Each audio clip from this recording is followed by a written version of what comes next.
io direi di iniziare da Diana, appunto per raccontarci quello che è l'impegno. Qui siamo proprio radicatissimi sul territorio perché siamo a Gemona. Sì, siamo a Gemona e il mio compito è un po' di raccogliere quello che c'è a Gemona in questi momenti, in questi anni.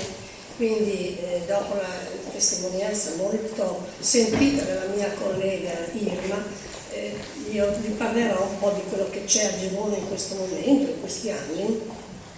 Quindi io in questo momento sono la responsabile dell'associazione AMUS, che è un'associazione di volontariato che opera a livello socio-sanitario, quindi noi dopo ve ne parlerò. Adesso io vi farò degli spezzoni così, perché è stato un po',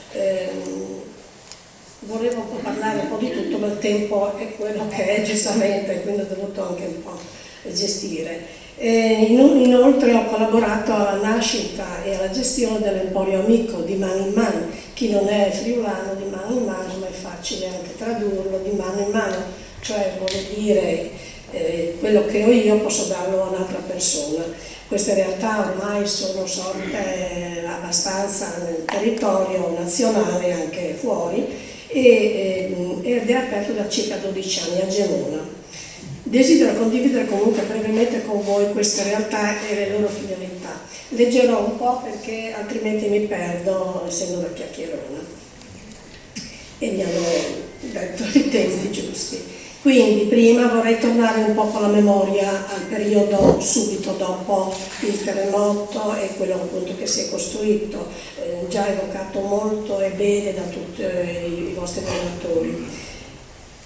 Quindi volevo dire che fino alla fine degli anni 70 non esistevano vere e proprie associazioni, in particolare sociosanitarie come la nostra, organizzate per il servizio in ospedale o successivamente nella casa di riposo o presso le famiglie. Tutto si basava sulla spontaneità e sulla buona volontà soprattutto di donne, che spingeva a mettersi a disposizione degli altri nelle diverse forme di aiuto. A Gemona operavano in particolare 2 medici di famiglia, che li cito perché veramente sono stati dei pilastri per la nostra comunità. Era il dottor Della Stua e il dottor Venturini, che conoscevano profondamente la comunità, famiglia per famiglia, situazione per situazione. Spesso per servizi di cura e assistenza coinvolgevano le damine della carità. Era un gruppo di donne che con discrezione visitavano gli ammalati nelle loro case. Negli ospedali, invece, erano presenti le suore, pilastri fondamentali dell'assistenza. Fu negli anni '80 che nacque la Caritas a Gemona, grazie all'impegno del parroco di allora, Don Pietro Brollo, poi Monsignore, dei sindaci dell'epoca e degli stessi medici. Si iniziò così a unire le forze e a organizzare le attività in modo più strutturato. Negli anni, purtroppo, molte di queste persone che cito e che comunque le abbiamo nei nostri ricordi sono venute a mancare, ma abbiamo sempre incontrato figure capaci di raccogliere il testimone, far crescere la Caritas e rispondere ai bisogni, sempre più complessi e diversificati, provenienti dal territorio e dai servizi sociali in cui noi ci rapportiamo.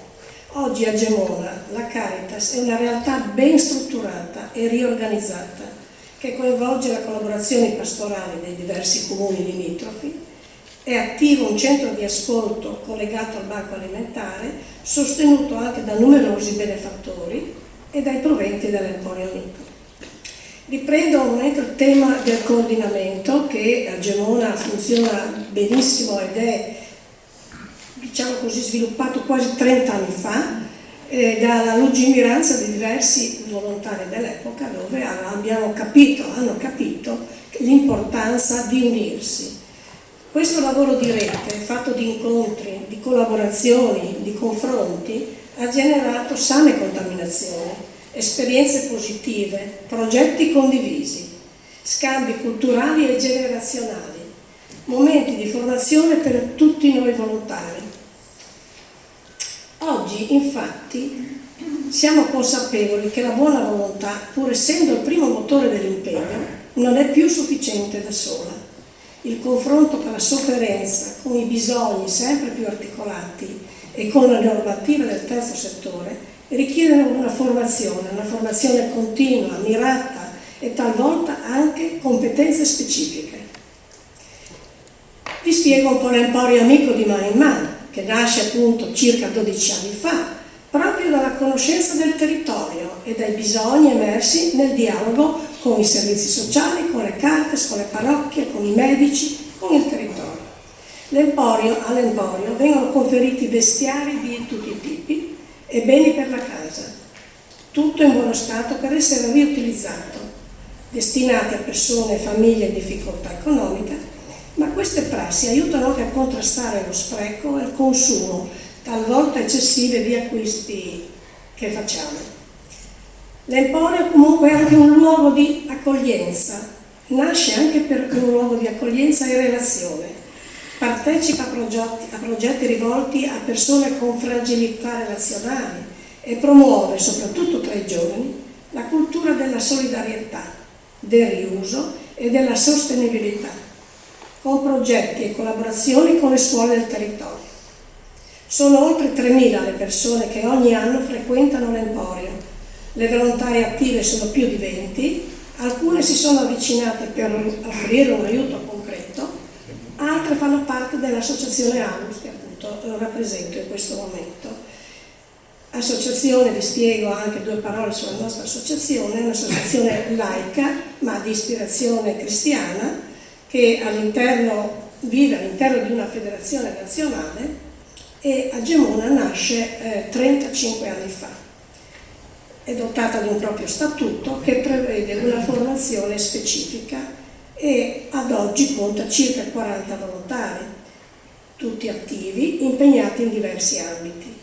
Visita ai domicili, soprattutto ad anziani soli, presenza nella casa di riposo, servizio presso il presidio ospedaliero di Gemona, supporto agli utenti dei servizi sanitari SERP e CSM. Concludo con una riflessione personale da volontaria, riprendendo il titolo dell'intervento del dottor Rambaldi: volontariato, anima della Chiesa e della società civile. Abbiamo bisogno che il volontariato resti vivo e in crescita e che la sua anima sia condivisa da tutte le persone disposte a donare un po' del proprio tempo agli altri, quello che è stato anche detto ripetutamente, siano esse laiche o credenti. C'è il problema che è stato già sollevato del nuovo tipo di volontariato. I volontari ce ne sono, le persone che vogliono fare volontariato ce n'è, ma sono piuttosto sporadici, sono molto diffidenti a impegnarsi con continuità, con solidarietà, ma non solo solidarietà verso l'altro, ma anche nel gruppo, perché la disponibilità è molto relativa. Come si diceva prima, c'è un evento e sono disposti anche i giovani a partecipare con molto enfasi, con molto piacere, poi finisce lì la loro esperienza. Sono molto portati a cambiare esperienza. Questo è un segnale che noi dobbiamo cogliere e dobbiamo cercare in qualsiasi modo studiare nuove strategie per poterli coinvolgere con più, per avere una continuità, perché nel volontariato la continuità è molto importante. Quindi io finisco anche dicendo che sento il dovere di ringraziare il grande esercito di volontari che nel gemonese in tutte le forme, che siano laiche, che siano religiose, che siano per la festa del paese, che per quanto riguarda la Caritas o altre forme di aiuto, contribuiscono ogni giorno a rendere più umano, solidale e vitale il nostro territorio. Grazie.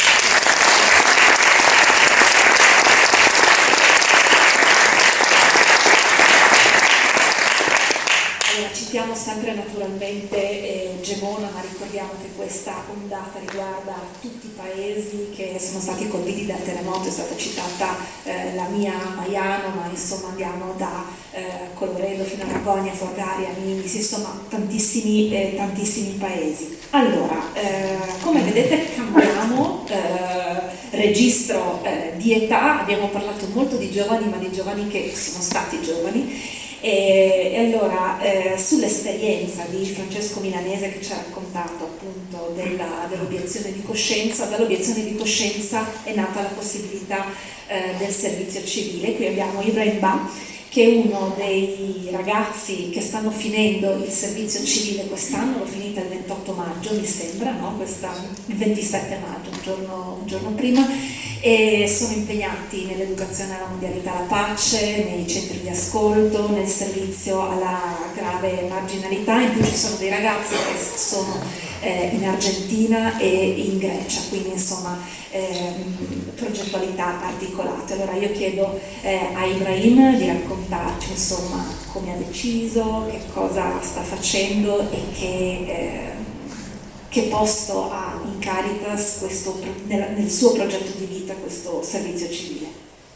Buongiorno a tutti, io mi chiamo Ibrahim, ho 23 anni, sto svolgendo, anzi a dire il vero ormai sto finendo un servizio civile a Udine presso una comunità di accoglienza maschile che si chiama Casa Betania e ci occupiamo di affiancare persone con storie variegate, passati molto importanti alle spalle nel reinserimento in società.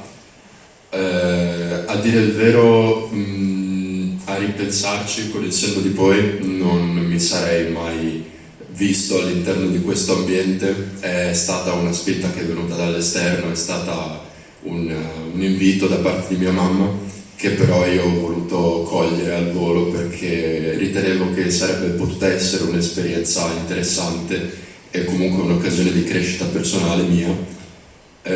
Diciamo che l'ho fatto un po' per mettermi alla prova e magari confrontarmi con realtà appunto di cui non ero a conoscenza, e devo dire che sono molto soddisfatto di come è andato il mio percorso e anzi a dire il vero sono un po' dispiaciuto che stia giungendo al termine, perché comunque ho conosciuto delle persone che mi hanno dato tanto, mi hanno dato la possibilità di crescere anche e con cui ho avuto appunto la possibilità di confrontarmi, tra cui anche alcune persone che sono presenti nel pubblico e i miei spettacolari colleghi a cui mando un saluto.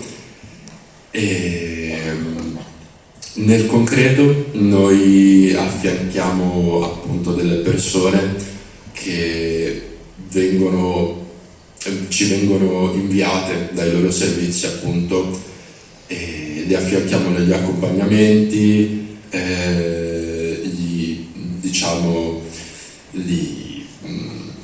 li affianchiamo anche nel loro quotidiano, gli diamo una mano a gestire i propri appuntamenti, la propria vita diciamo, e tutto quello che ha a che fare con il loro quotidiano. Ho voluto, come avevo già menzionato prima, ho voluto partecipare al servizio civile anche per, diciamo, un po' mettermi alla prova, siccome questo non è, per mia stessa missione, non è mai stato un ambiente a cui mi ero particolarmente interessato, ma questa esperienza mi ha permesso di capire comunque che è un'esperienza che purtroppo non posso farlo, ma lo rifarei volentieri. E non mi dispiacerebbe anche sinceramente continuare comunque a impegnarmi nell'ambito del sociale, perché sento che confrontarmi con persone che hanno delle storie anche a volte pesanti e importanti alle spalle mi è servito molto per crescere e mi ha anche permesso di capire che certe cose a cui davo importanza prima di iniziare questa esperienza nello schema delle grandi cose effettivamente non erano particolarmente importanti, ma mi ha appunto permesso di rinquadrare quali sono le priorità nella mia vita e cosa sento di voler dare a me stesso e di dare anche agli altri, alle persone con cui interagisco. Ho anche avuto la possibilità di affiancare, come avevo già accennato prima, i miei colleghi operatori in comunità, e anche loro mi hanno permesso di imparare molto. Ho davvero potuto condividere dei momenti che purtroppo, devo dire la verità, sono stati a volte anche,